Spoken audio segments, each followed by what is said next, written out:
Pedimos a todos que, por favor, mantenham os microfones e câmeras desligados, porque nós estamos gravando a tarefa de hoje com o nosso irmão Marcel Mariano. E deixa eu só colocar aqui aqui.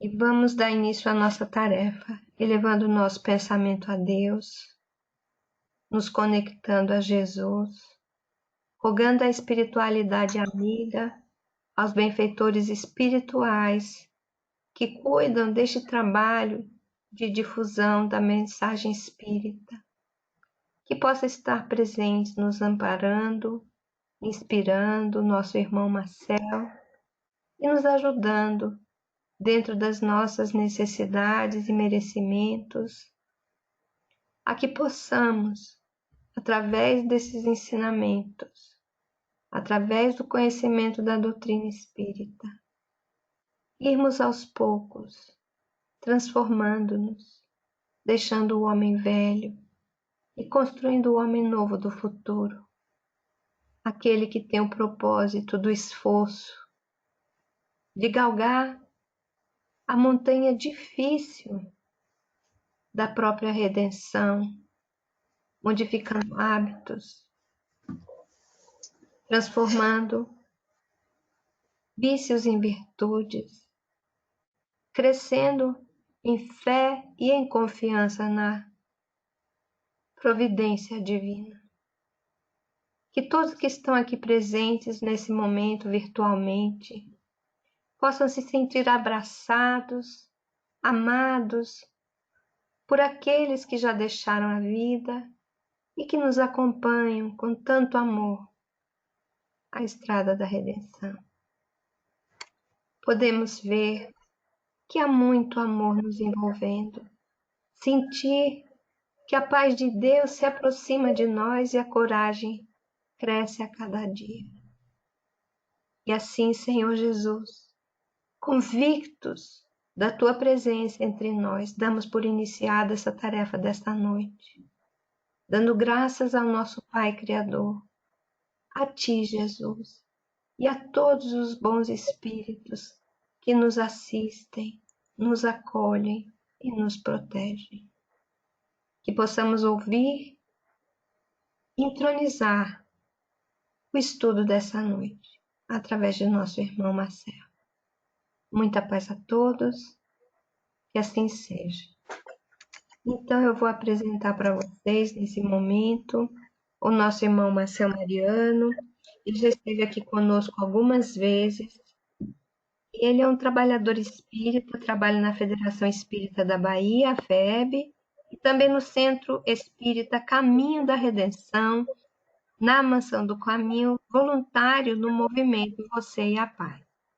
Então, rogamos a Jesus que o envolva, o inspire, e agora a palavra é sua, irmão Marcelo. Fique obrigada pela sua presença entre nós. A Fé Suíça fica muito feliz de poder contar com a sua palavra na noite de hoje, que é uma noite também comemorativa, onde Divaldo Pereira Franco completa 93 anos de serviço ao amor, à caridade e à divulgação do Espiritismo. Seja bem-vindo, Marcelo.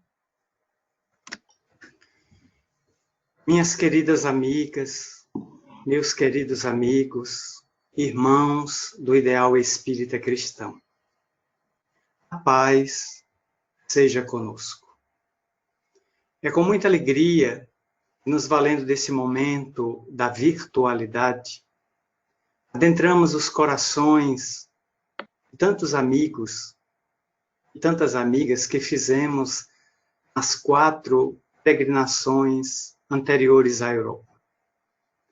O momento é muito grave que atravessa a humanidade, especialmente, particularmente o Brasil, em considerando de que as estatísticas relacionadas ao Covid-19, coronavírus, vêm assustando autoridades, gestores públicos.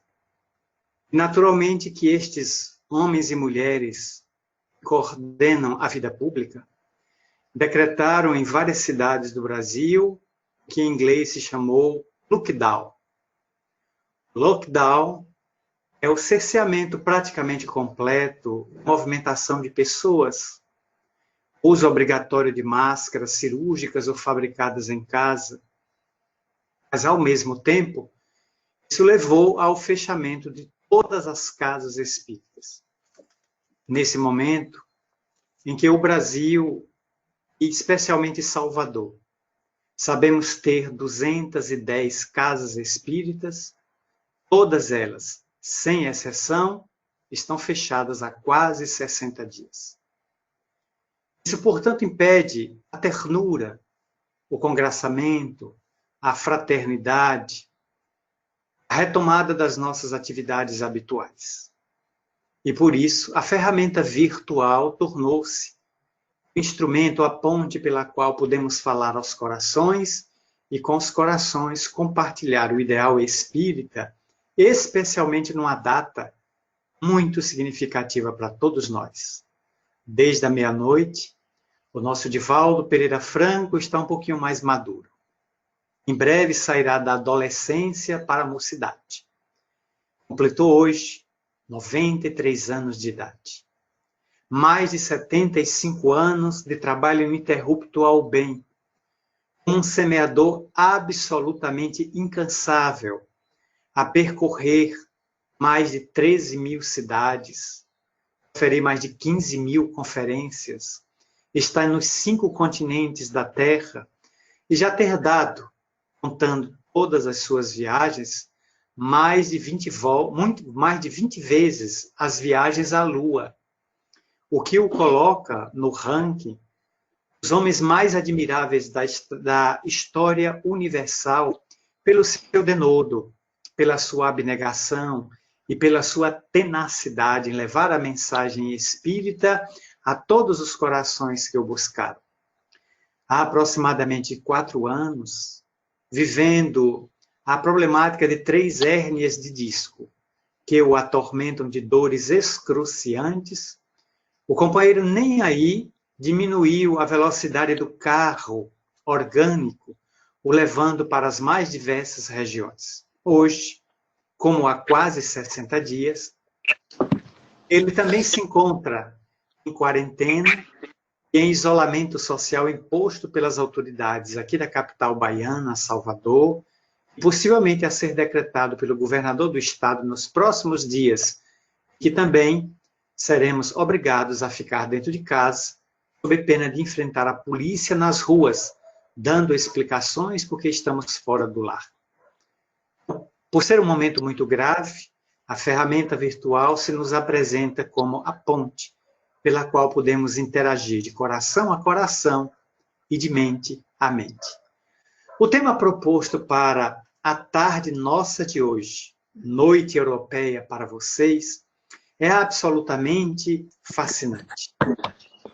Porque essa obra, Brasil, Coração do Mundo e Pátria do Evangelho, é uma obra que em 30 capítulos, até hoje, fascina aqueles que mergulham na história do Brasil.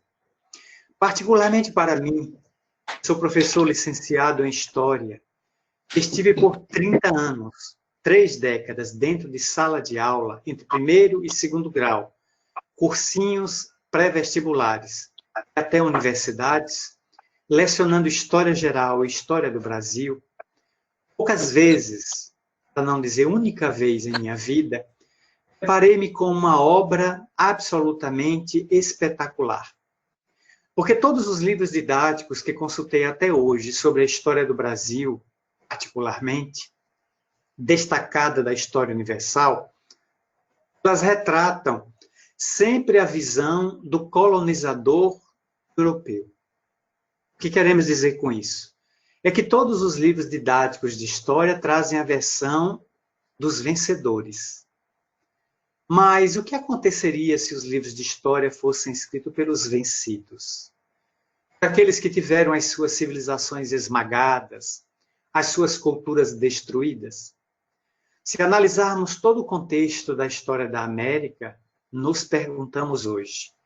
E se a história tivesse livros escritos pelos maias, pelos incas, pelos astecas, os povos que moravam desde o México até a região dos Andes, até a região do Peru, em Machu Picchu, certamente que eles forneceriam uma outra visão da história sob a ótica desses povos que foram quase que dizimados pelos espanhóis, desde Cortés, atravessando todos os grandes conquistadores que vieram, basicamente, saquear o ouro e a prata que estes povos produziam em uma notável indústria de metalurgia.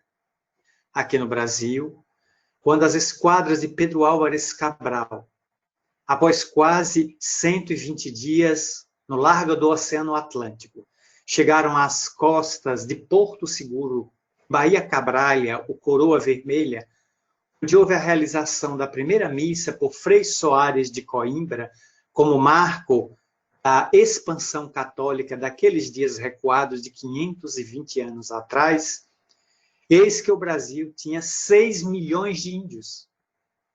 Segundo a FUNAI, Fundação Nacional do Índio, órgão federal no Brasil que regula a convivência entre brancos e índios, demarcando as terras indígenas, esses 6 milhões de índios estavam divididas em mais de 250 etnias, que ocupavam o Brasil desde as coxilhas do Rio Grande do Sul até as regiões mais avançadas da bacia amazônica, da ilha do Marajó, do Pará, onde ali se distribuíam em botocudos, em yanomamis.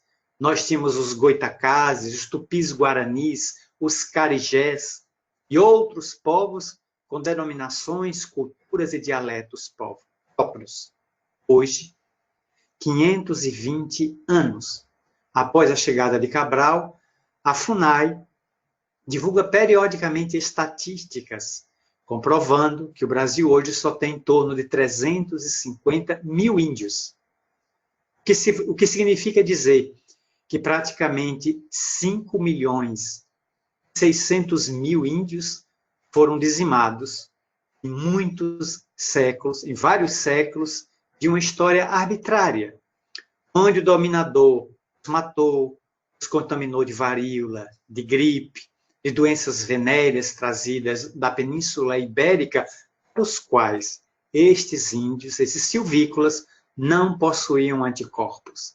A mesma situação que hoje estamos enfrentando com o Covid-19, em que, por ser uma mutação de uma velha doença já conhecida da cultura mundial, a febre influenza ou a gripe espanhola, no mundo, dizimou cerca de 43 milhões de pessoas entre 1918 e 1922, inclusive na ocasião, arrebatando do corpo o notável trabalhador espírita, que agora, no dia 1º de maio, completou mais uma data de nascimento, 120 anos.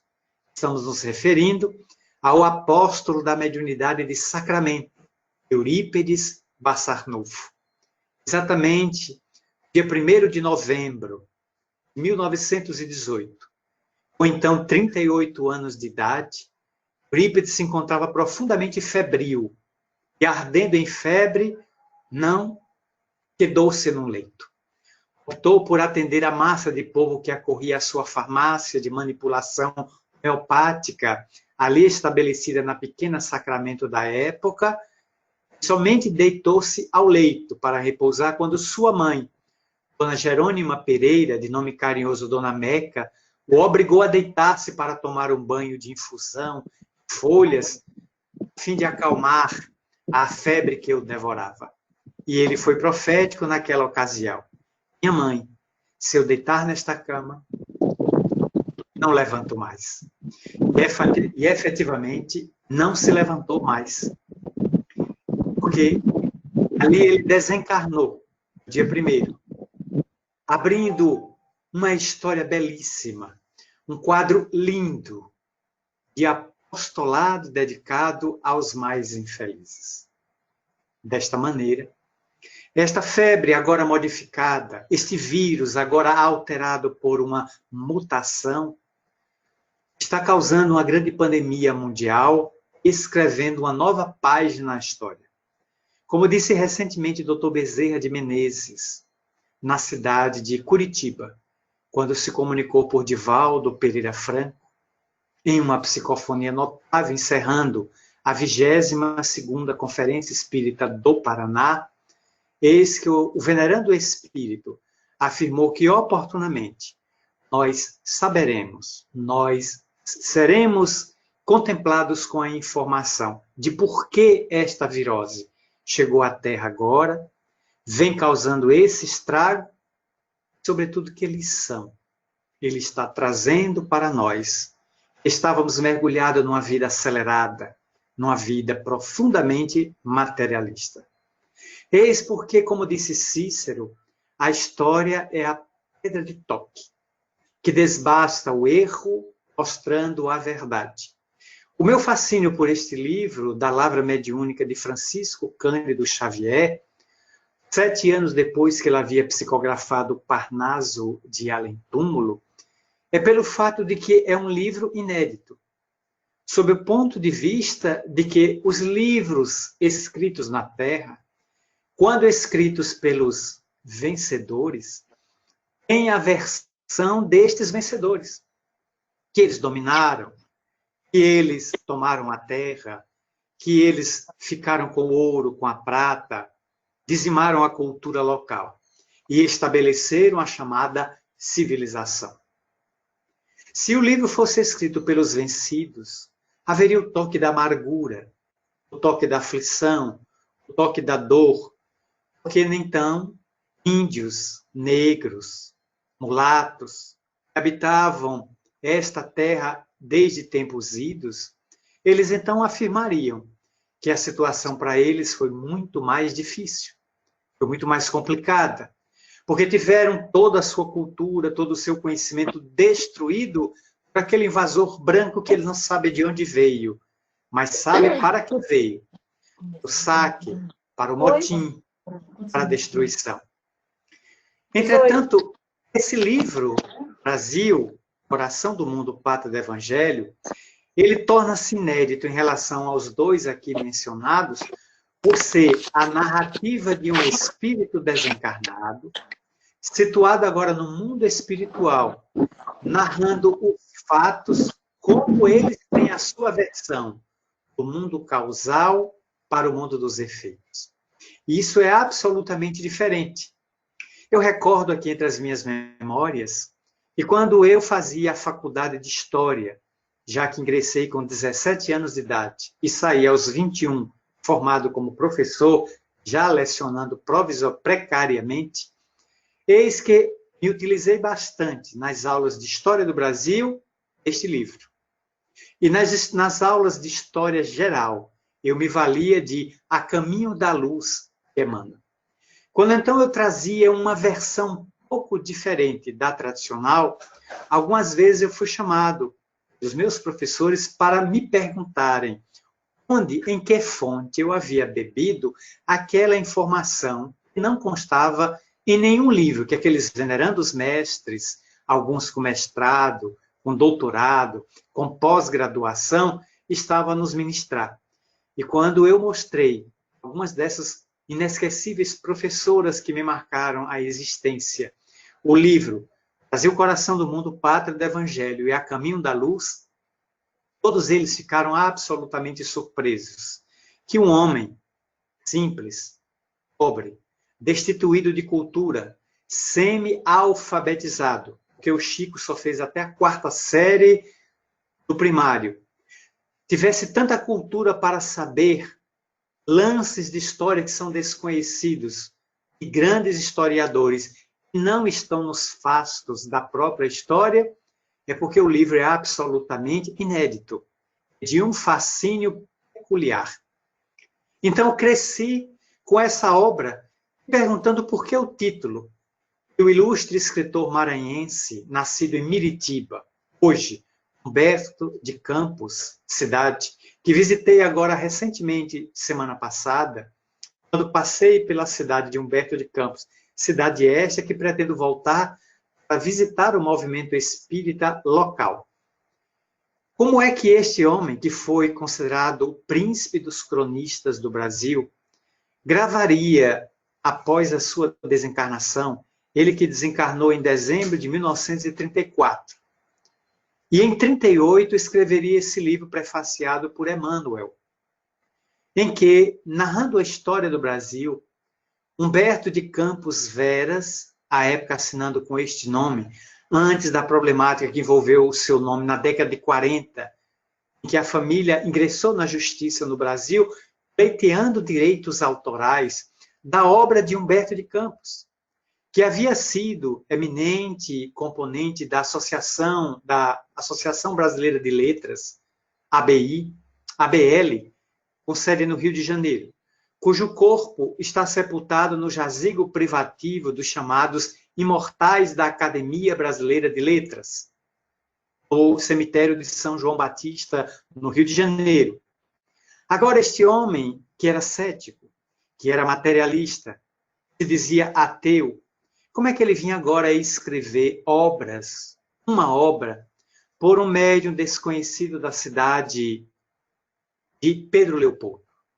Porque o Chico só fez a mudança para Uberaba em 1959. Até essa data, ele residiu na sua cidade natal, Pedro Leopoldo. E, naturalmente, escolhendo no mundo espiritual esse tema, Humberto de Campos nos impressiona por escolher um título que chama a atenção: Brasil, coração do mundo, pátria do Evangelho. Primeiro, quem for para qualquer mapa vai observar de que o contorno do Brasil tem o formato assemelhado de uma mão fechada, ou de um coração, de um músculo cardíaco. Olhar um coração é como olhar o mapa do Brasil, nos seus 8.511.000 quilômetros quadrados, nos seus 26 estados e o Distrito Federal, nos seus mais de 8.000 quilômetros de fronteira seca, aquelas com os países sem mar, mais de 8.500 quilômetros de mar, onde estão mais de 9.000 praias, e nós somos proprietários 200.000 milhas náuticas de mar, o que equivale a aproximadamente 600 quilômetros da praia até o oceano, é território marítimo brasileiro, decretado em 1970 pelo então presidente Emílio Garrastazu Médici. Portanto, ao escrever uma obra, ele retrata, titulando o livro, Coração do Mundo, porque se assemelha a um coração. Mas por que pátria do Evangelho? Será que nós já paramos para analisar uma obra de Emmanuel intitulada Roteiro, psicografada também pelo Chico? Nessa obra, Emmanuel, fazendo uma análise sociopsicológica da história, vem afirmar que no passado muito longínquo, há milhares de anos atrás, Jesus Cristo confiou a 6 nações uma missão histórica, que elas deveriam desempenhar junto à coletividade daqueles dias. Portanto, coube ao Egito trabalhar com a vida após a morte. A Índia, a revelação da sobrevivência do ser, mas também a busca do nirvana e da meditação. Caberia a Israel a revelação do Deus único na constituição do monoteísmo. A Fenícia ficaria responsável pela descoberta das viagens náuticas. E Grécia e Roma, cada uma respectivamente, a Grécia se responsabilizaria pelo desenvolvimento da filosofia e Roma pelo desdobramento do direito, através dos grandes jurisconsultos do quilate Triboniano, de Justiniano, de outros. A Grécia com a filosofia pré-socrática, Sócrates, Platão e aqueles que vieram posteriormente. Nem todos esses países cumpriram a sua missão histórica. Alguns faliram. Roma foi se engalanando com as suas invasões e dominando povos atrás de povos, até ser dominada pelos bárbaros. Então, sucumbiu à sua própria ânsia de ufania, de dominar o mundo de toda a bacia mediterrânea. Os Césares não tinham limite de poder, mas os bárbaros, através de Odoacro, mandando os Érulos, pôs fim àquela civilização.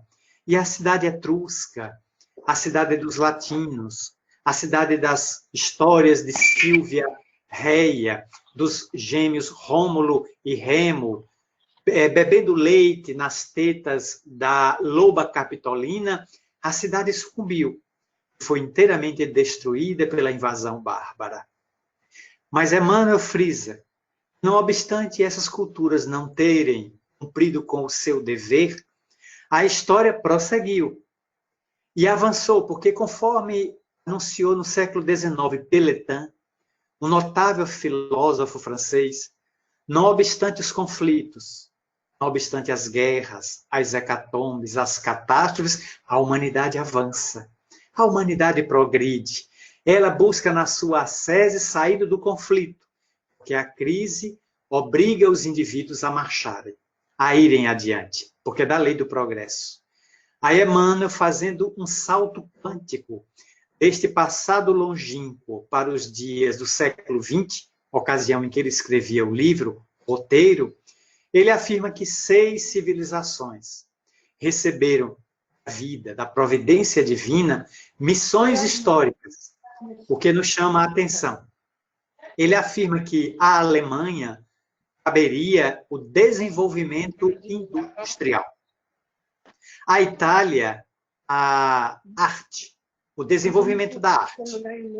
A Inglaterra caberia a educação. A Suíça, com quem estamos conversando agora com várias irmãs queridas ao coração, caberia o desenvolvimento das liberdades individuais.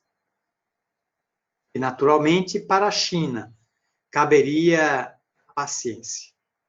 Num país que tem 1,5 bilhão de habitantes, tem que se ter muita paciência para governar o país. 5 povos. Mas o último é curioso.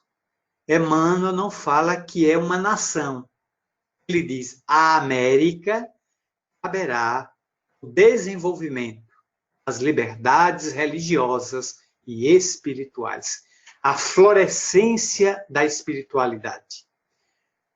Como diriam os mineiros, ué, mas qual país da América? Porque a América é dividida didaticamente em 3. América do Norte, América Central e América do Sul. Na América do Norte temos o Alasca, que é um dos territórios dos Estados Unidos. E aí, então, Rússia, posteriormente União Soviética, hoje Rússia de novo, vendeu aos Estados Unidos por $7 milhões, achando que naquele território só tinha gelo. Esquecido que embaixo daquele gelo há muito minério, há muito petróleo, há muita riqueza mineral, hoje explorada pelos americanos. O Canadá e os Estados Unidos. Do México para até a região mais ou menos do Peru, do Equador, nós temos a América Central, com inúmeros países insulares, países que estão no mar, e países que estão no continente. E do Peru para baixo, até a Patagônia, nós temos a América do Sul. Qual desses países Emmanuel quis se referir como sendo o guardião, como sendo o pavilhão que iria desfraldar a bandeira, a liberdade religiosa e da espiritualidade? Cada um faça suas apostas. Porque o nosso país parece reunir, o Brasil, todas as condições espirituais e morais para cumprir essa tarefa, de ser o coração do mundo e ser a pátria do Evangelho. Porque a pátria do Evangelho, admitida sendo Israel, hoje é apenas um barril de pólvora, em que judeus matam muçulmanos, e reciprocamente muçulmanos adeptos de Maomé destroem aqueles que adoram a Moisés.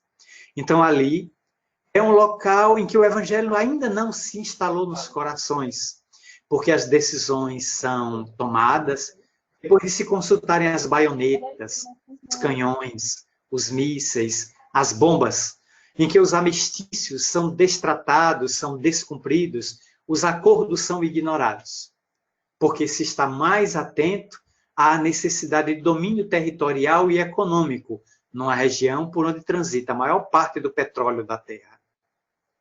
Se imaginarmos que foi a França onde surgiu a codificação da doutrina espírita a partir de 1857, nós observaremos, conforme diz Victor Hugo, no livro Árdua Ascensão, no meio do livro, entre a primeira e a segunda parte, quando ele coloca um capítulo alheio ao livro, a história romanceada, o porquê do espiritismo no Brasil. E nos dá informações de natureza espiritual e histórica de que a França está ainda muito problemática, porque tem na sua história uma série de situações que vão necessitar oportunamente resgates. A Guerra dos 100 Anos, a Guerra dos 30 Anos, o período crucial da Noite de São Bartolomeu, agosto de 1572, a Revolução Francesa, e o período que se seguiu logo após, chamado período do terror, onde o instrumento criado por Joseph Guillotin, a guilhotina, ceifou mais de 50 mil vidas, fazendo o sangue correr pelas ruas de Paris. Eis porque o país, ainda envolvido em karmas coletivos muito graves, ainda vai passar, em momento próprio, pelos resgates e pelas expiações necessárias para que os gauleses, que ali estão reencarnados, e também os atenienses do passado, possam resgatar os seus equívocos perante a lei de progresso. O Brasil é peculiar. Por quê? Porque na obra Humberto de Campos enfatiza aquilo que nem todos os historiadores observaram, muito menos os historiadores espíritas. É de que o Brasil é possuidor de pouquíssimos karmas coletivos. Podemos enumerar dois, conforme está no livro. O primeiro são os 388 anos em que o Brasil manteve a escravidão negra. Desde a chegada dos primeiros navios negreiros, e Antônio Frederico de Castro Alves, o poeta, abordaria de maneira magistral, em espumas flutuantes e em navios negreiros, as suas obras em vida, e depois em poemas mediúnicos por variados médios do Brasil, como Jorge Risini, como Valdo Vieira e como Francisco Cândido Xavier, eis que ele enfatiza esses 388 anos de escravidão até a Lei Áurea, 13 de maio de 1888, quando a princesa Isabel decretou a extinção do cativeiro hediondo no Brasil, há um karma. Um karma em que nós, a raça branca, nós, aquele que dominamos o país, precisamos devolver a dignidade à pessoa da pele negra.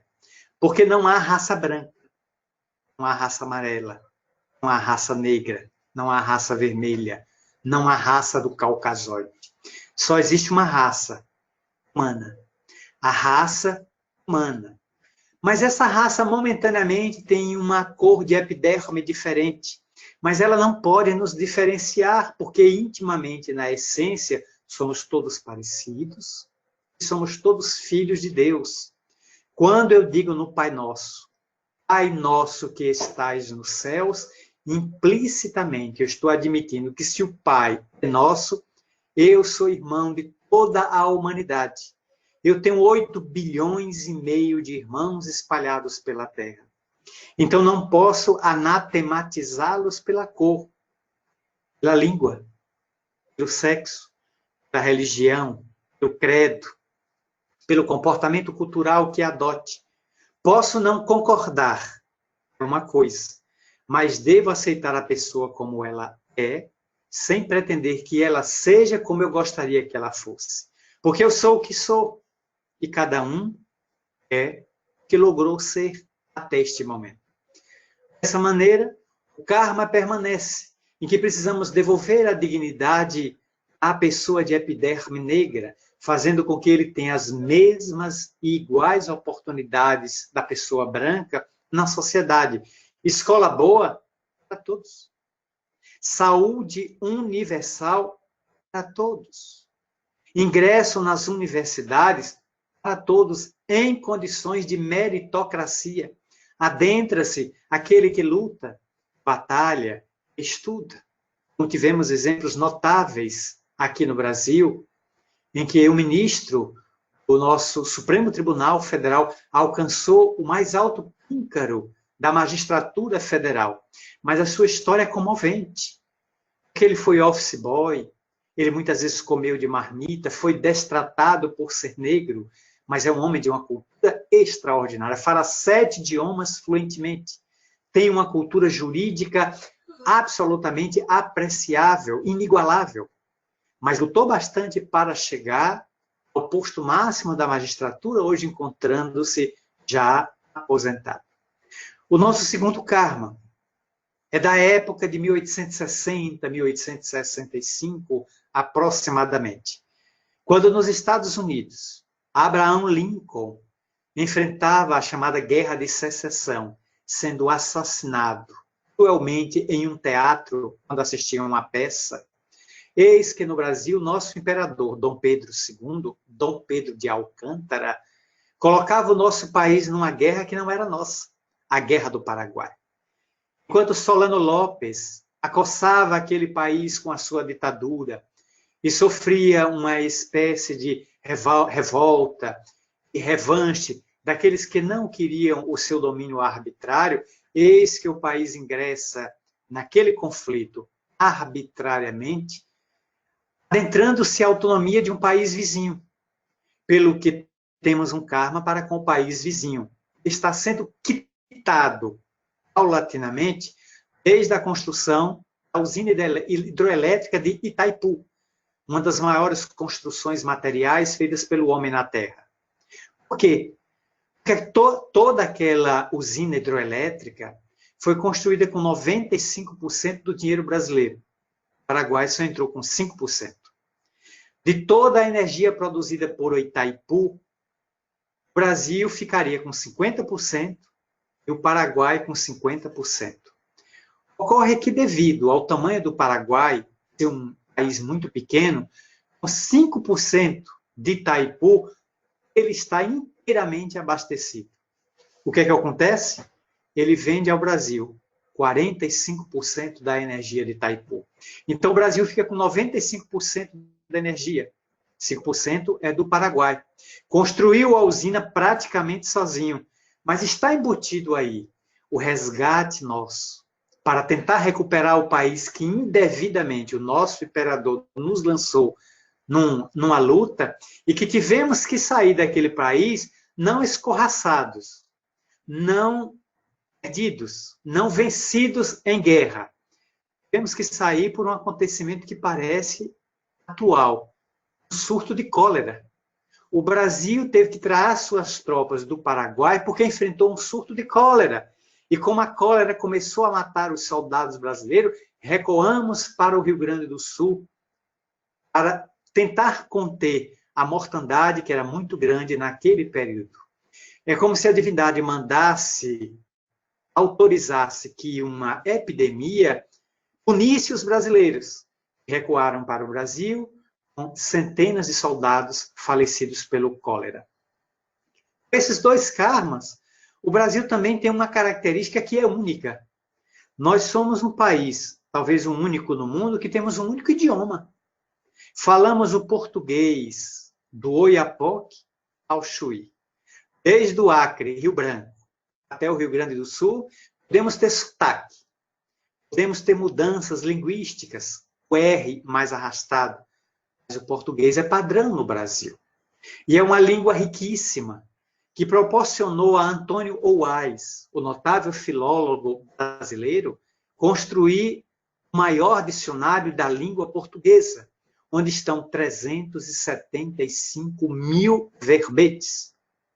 Nós temos uma quantidade de verbos imensas, mais de 20 mil só na primeira conjugação do verbo por, mais de 10 mil na segunda, 3.000 na terceira, para demonstrar a riqueza da nossa língua. Só para a palavra prostituta existem mais de 40 sinônimos. E a palavra bandeira, mais de 19 palavras ou verbetes equivalentes. O que demonstra a imensa riqueza, mas é falada única. Nos Estados Unidos, se fala o inglês predominantemente, mas especialmente na Flórida, se fala muito o espanhol, por causa da presença dos latinos, dos caribenhos, daqueles que constituíram outras culturas ali. Se formos para o Canadá, metade do Canadá fala inglês e a outra metade fala francês. Se formos para a Índia, teremos mais de 400 idiomas e dialetos falados na Índia. E na Rússia, mais de 110 idiomas diferentes competem com o russo. Vários outros países possuem línguas imensas, variadas, culminando ou obrigando o indivíduo a dominar pelo menos rudimento de alguma outra para poder se comunicar.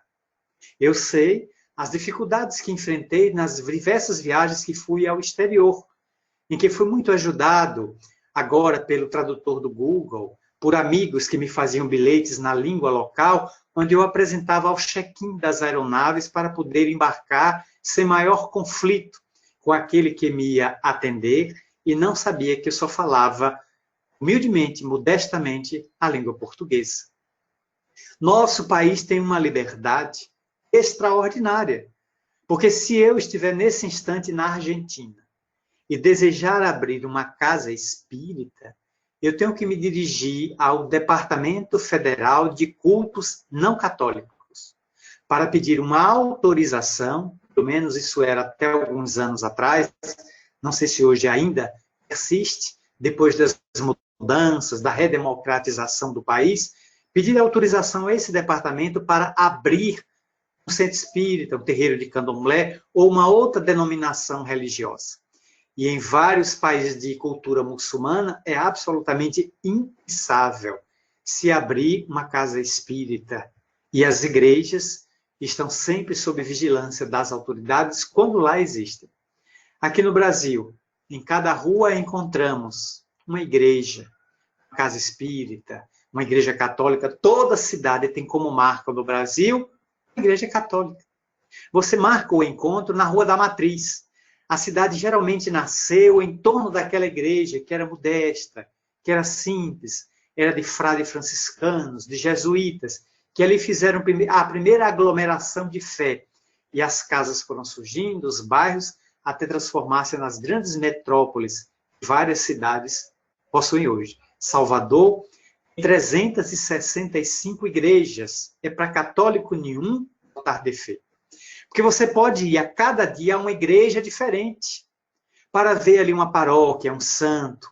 E o profundo sincretismo entre a cultura católica e a cultura de matriz africana, onde para cada orixá, muitas vezes corresponde um santo católico, fruto do sincretismo imposto pelas autoridades religiosas da própria Bahia, católicas há muitos séculos, ao verem que os escravos na senzala curtiam e louvavam os seus deuses mitológicos, quero desculpar, os seus deuses mitológicos, seus deuses herdados da cultura africana. E os senhores de engenho obrigaram que houvesse uma espécie de fusão, que dá-se o nome técnico de sincretismo. Portanto, aqui, convivemos em paz. Salvador tem mais de 1.534 terreiros de candomblé.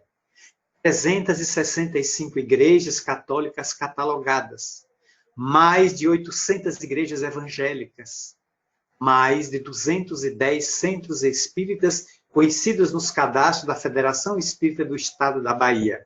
Além de mesquitas, nós temos aqui determinadas aglomerações ou determinados espaços para outras religiões, como sendo locais de culto, terreiros também.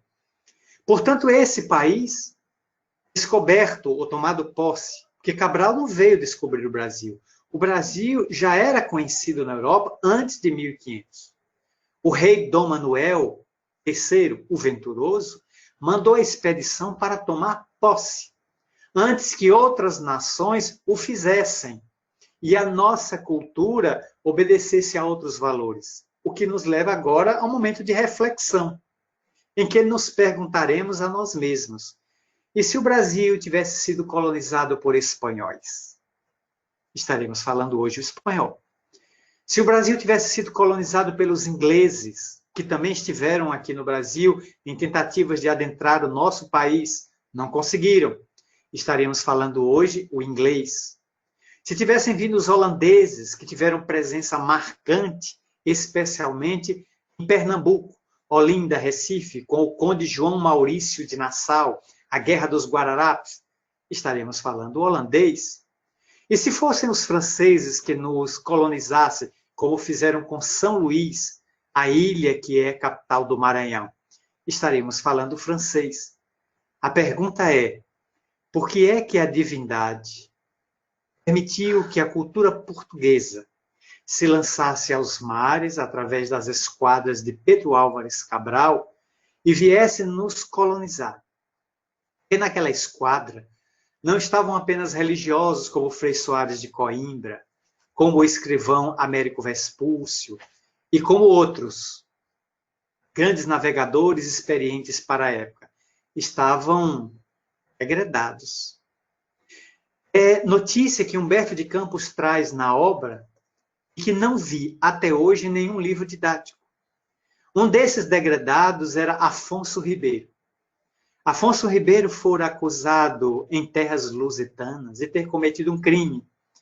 E o rei Dom Manuel Venturoso, desejando livrar-se dessa personalidade indesejável, o colocou a bordo e o mandou para o Brasil, com ordens expressas a Cabral para que o deportasse em qualquer ilha, em qualquer lugar onde ele não pudesse mais voltar às terras da Península Ibérica.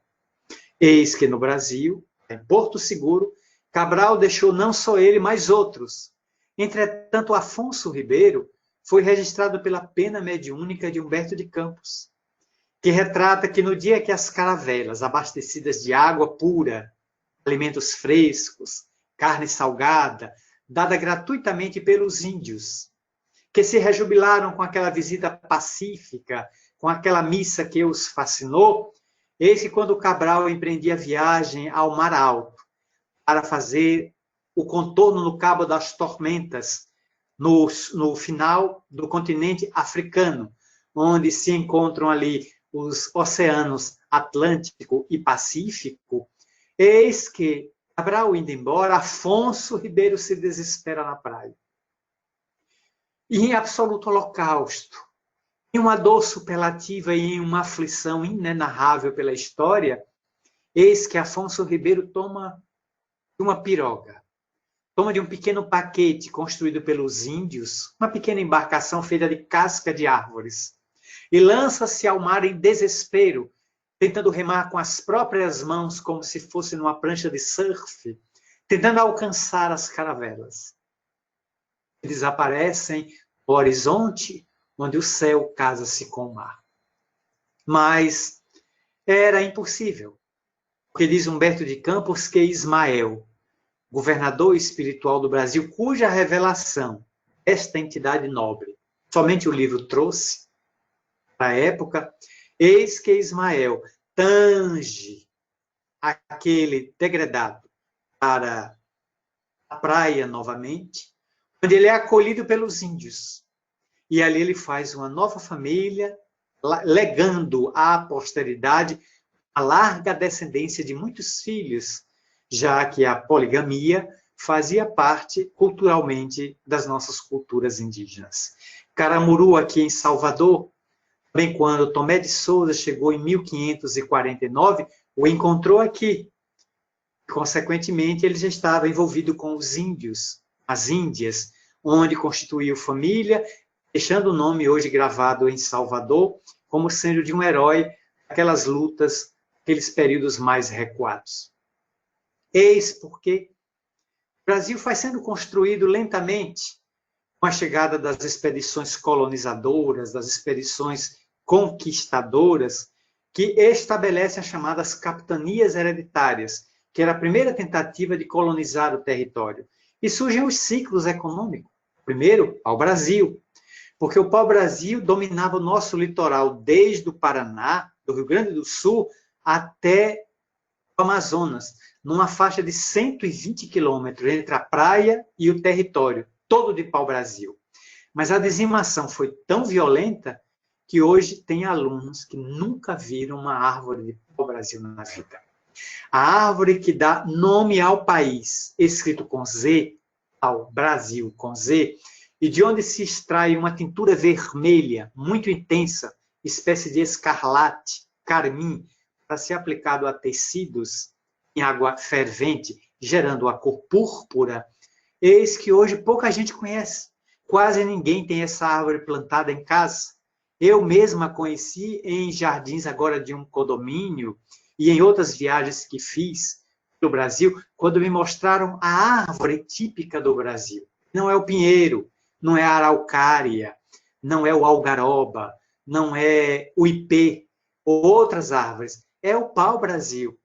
Foi dizimado esse ciclo, porque se vinha buscar pau-brasil para levar para abastecer a Europa. Depois, a cana-de-açúcar, com produção exclusiva de açúcar para adoçar a amarga vida dos europeus. Depois de adoçar bastante, de causar em alguns diabetes, o ciclo foi vencido.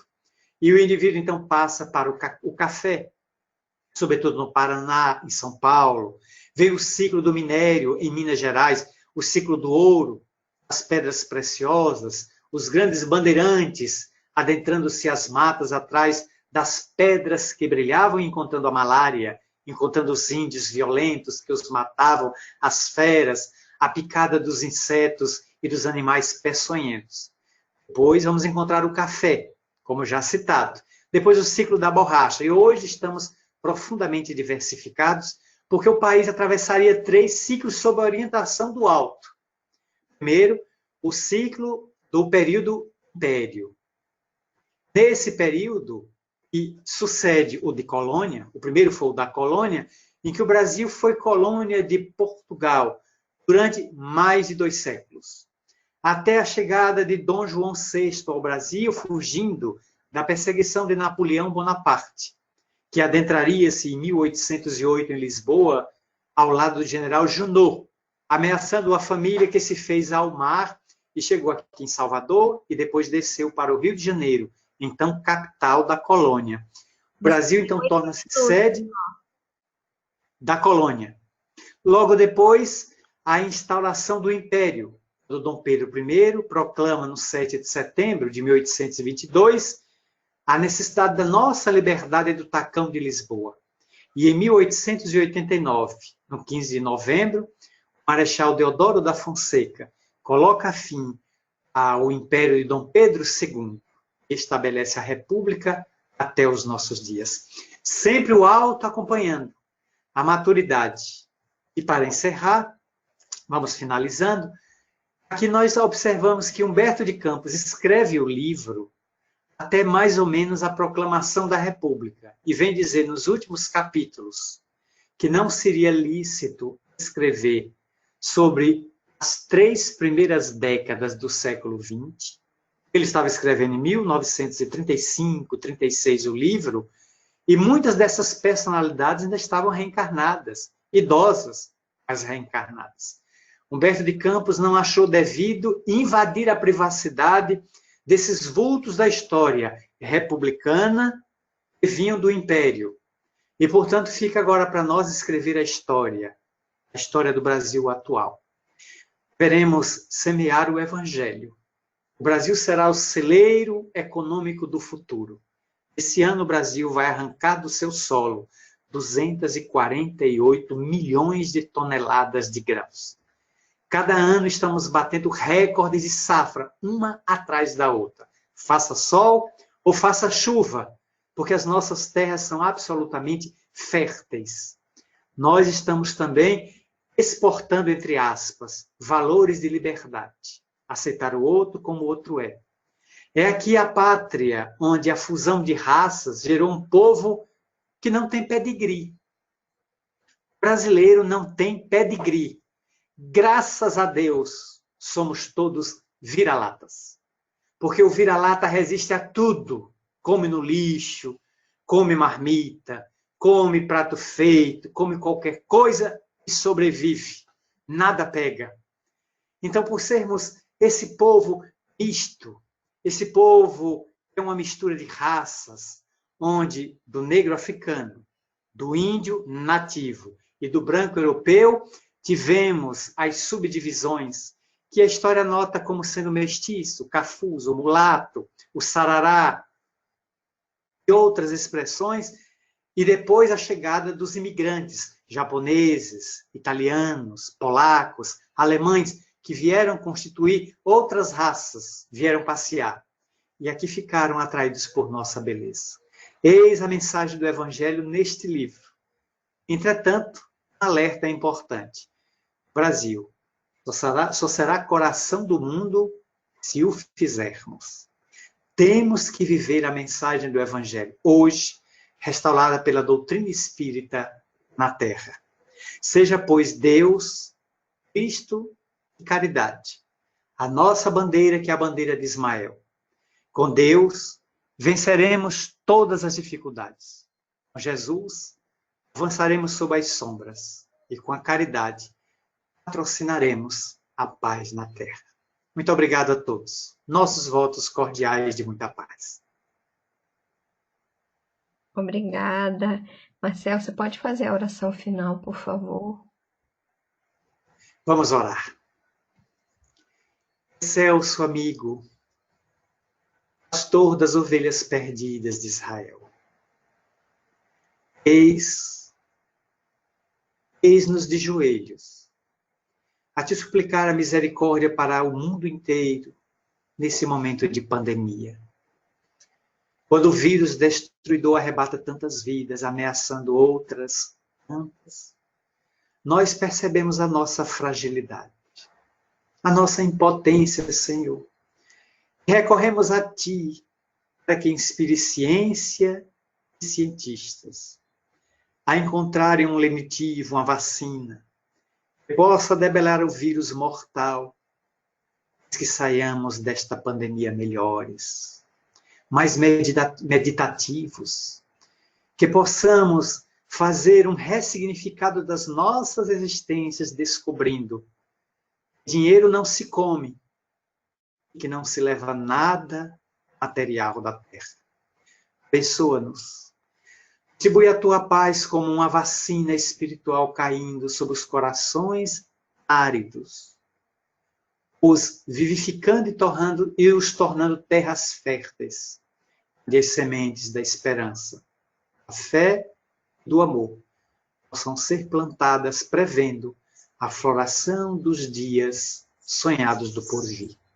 Despede-nos em tua paz, seja por nós, agora e sempre.